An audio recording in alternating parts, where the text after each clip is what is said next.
Hello and welcome to our continued episodes of the PA5X compared with the Genos 2. Today, we're taking a different spin and bringing in another topic, PA5X versus plain old Genos. Hello there, we're at PMT Romford today, and one of my favorite stores in this part of London. We're taking a look at the PA5X and take a look at the price on that thing, £4,204. Not dollars, pounds. So this is a high-end keyboard. It's a little bit different from what you typically see from Korg.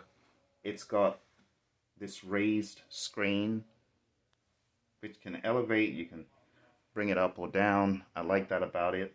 And it's also got, unlike most other Korgs, built-in beats for fingered effects and so on. So let's take it for a test spin. Let's go for a jazz beat here, and you can see we're going for the modern big band, and let's see.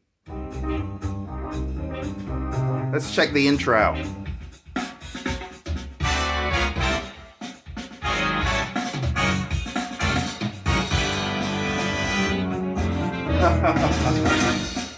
Wow.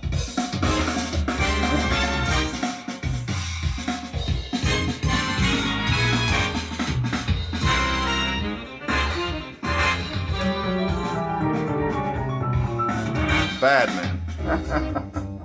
Oh, that was just the intro. That was the intro. Check this one out.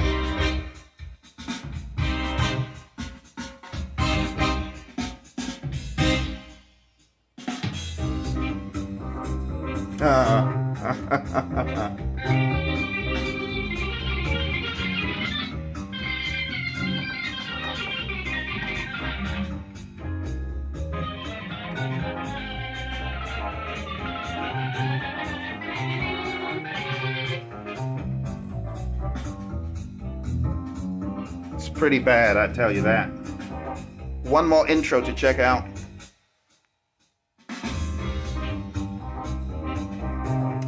Let's check the ending. Let's go for ending one.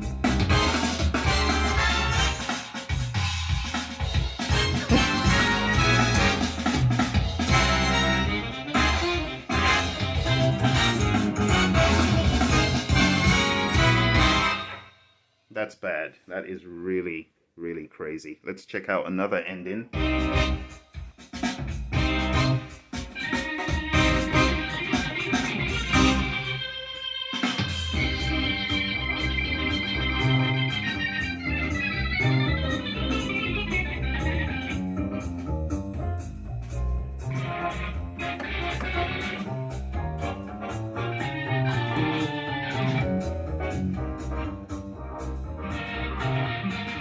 Let's check the next ending out. Ending two.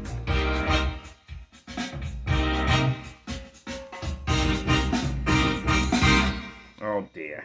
This is absolutely decadent. One more ending. Check this out.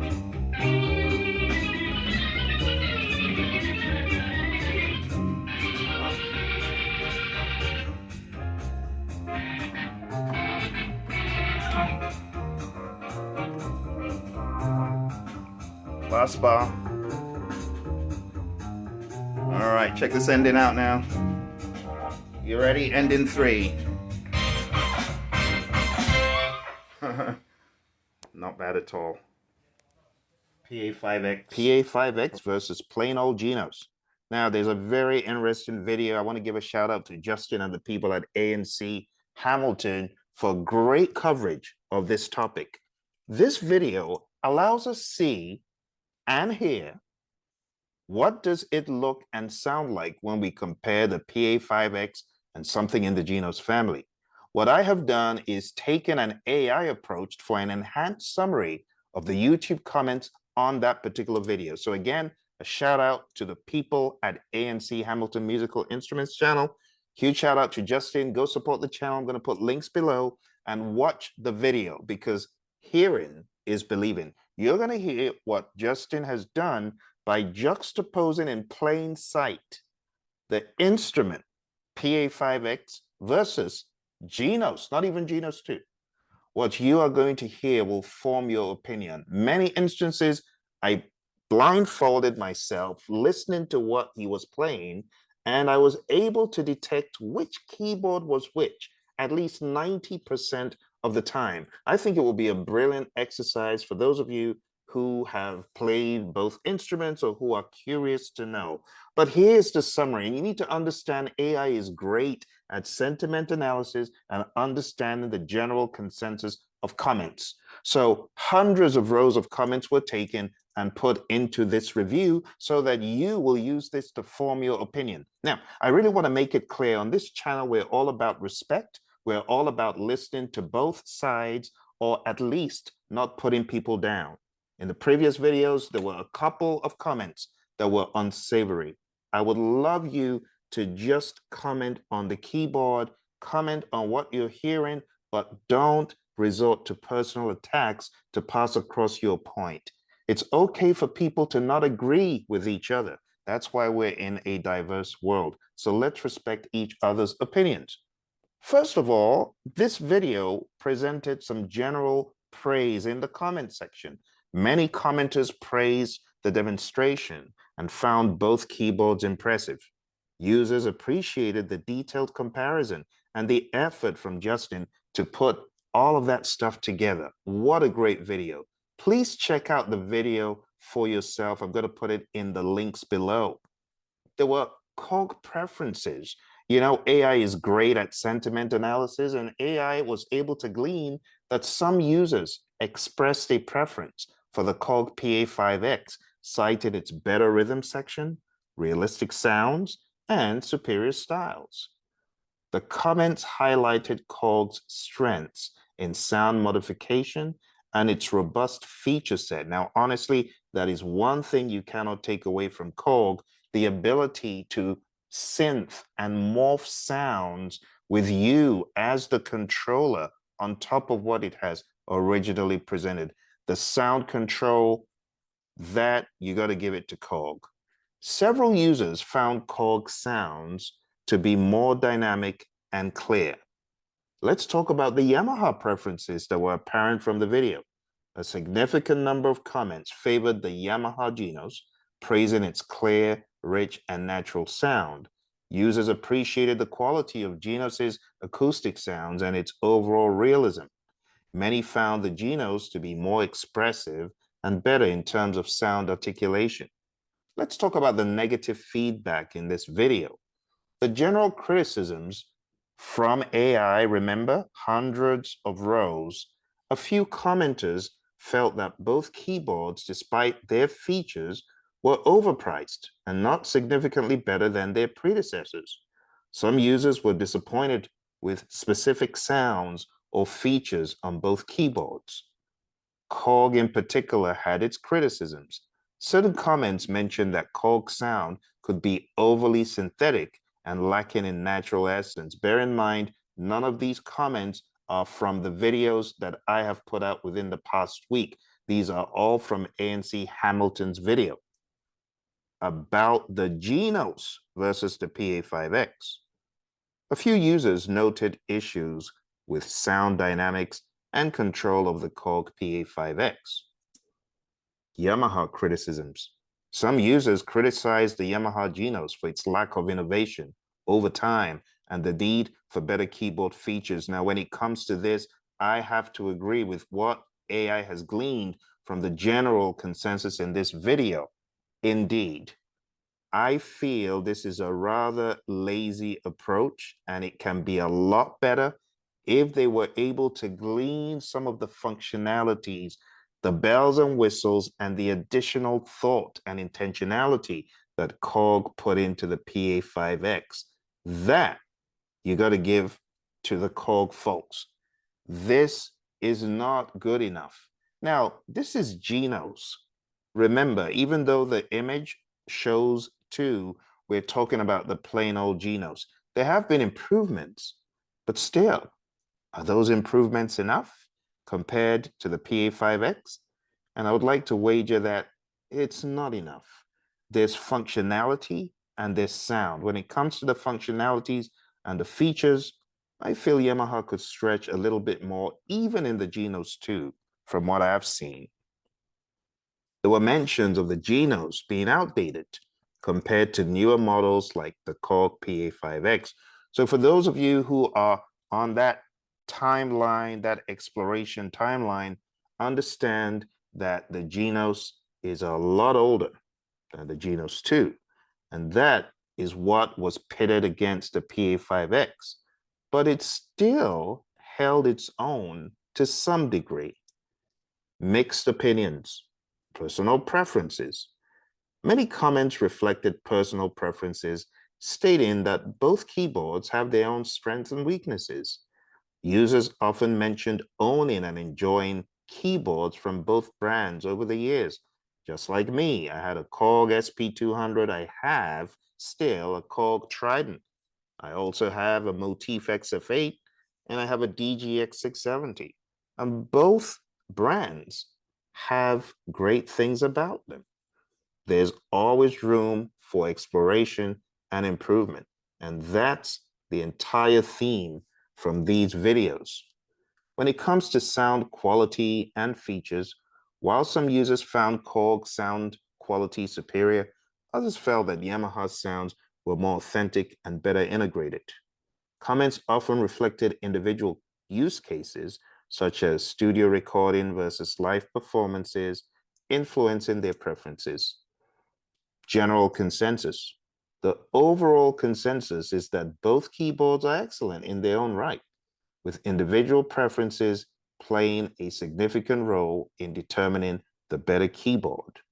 Yamaha Genos is often favored for its natural sound and expressiveness, while Korg PA5X is appreciated for its powerful features and sound customization capabilities. Again, when it comes to the sound customization capabilities and the consideration for world music genres, you cannot take that away from the PA5X.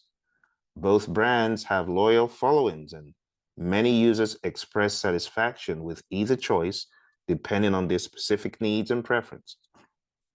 Again, as one who has played various keyboards across so many genres, world music, hip hop, funk, and so on, I want to give a huge shout out to the people who put these keyboards together. There's so many things, factors, variables to consider when making a choice of what to feature in which keyboard. So this critique, this analysis is not to put any company down. Instead, it's to push boundaries, to get them to the next level. Do I think that the PA5X and the Genos 2 have a fair pricing structure? Absolutely not. I think they're overpriced. I still see keyboards from the mid 2000s as being able to hold their own against these. I feel even though these are arranger keyboards and they offer a ton of value to musicians, whether performing live or whether writing songs, the pricing is outrageous. You look at two keyboards exactly the same size, one of them has a lot more intentionality and a lot more quality in my mind in terms of the presentation. Talking about the PA5X, you cannot diminish the value of the aesthetics. Understanding that is an aluminum case with wooden sides, it just makes it look more like an Apple to Samsung comparison. When you bring the Genos family next to it, it looks like a joke. So on both sides, there are things that we can take away and applaud. There are things I believe Yamaha needs to learn. I think the casing, the body, that needs to improve in the Genos family because it's downright pathetic. When you take a look at a keyboard, not as huge in the market compared to the Genos price-wise, like the DGX 670, you wonder, where is the pricing structure coming from? Is the pricing structure governed by the time put into the keyboard? Is it governed by what someone thought. Because if you take a look at that factor, the workmanship put into the PA5X far outweighs that of the Genos. But when you put both under the microscope, why does a Genos 2 come soaring so far above the PA5X? That I cannot justify. Are we talking about the chips in the machine? If there's anyone who truly knows the detail about the how and the why of keyboard pricing, did someone roll a dice? Or is there some method behind the madness of the jacked up prices? I'd really love to know. You take a look at other keyboards, such as the Montage, that is still not as expensive as an arranger keyboard made of a plastic body that feels like a high-end toy. Are you kidding? There's definitely some level of perception that I would expect a buyer to add to the mix. And when I add that to my mix, I cannot justify buying a Genos 2. The way it feels just doesn't seem right. Put your hands together. All right. Everybody now.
And again, the lack of 88 keys as an option in the Genos just makes me sit back with a loss for words. I cannot understand how Yamaha would not have a better answer to the PA5X's options, which show an understanding of the customer, versatility, and a willingness to meet everyone in the marketplace where they are. No 88 key weighted version? Seriously? For a higher price than the PA5X? I like a comment that one of the users put in there. And one of the users, either on one of my videos or one of the A&C Hamilton videos, said, as long as you keep buying them at that price point, they're going to keep making them at that price point. Thank you for joining me today. Remember, this is just episode 3. We have other episodes to go in this saga, this comparative analysis, the PA5X versus the Genos. I'll see you in the next episode. Bye for now.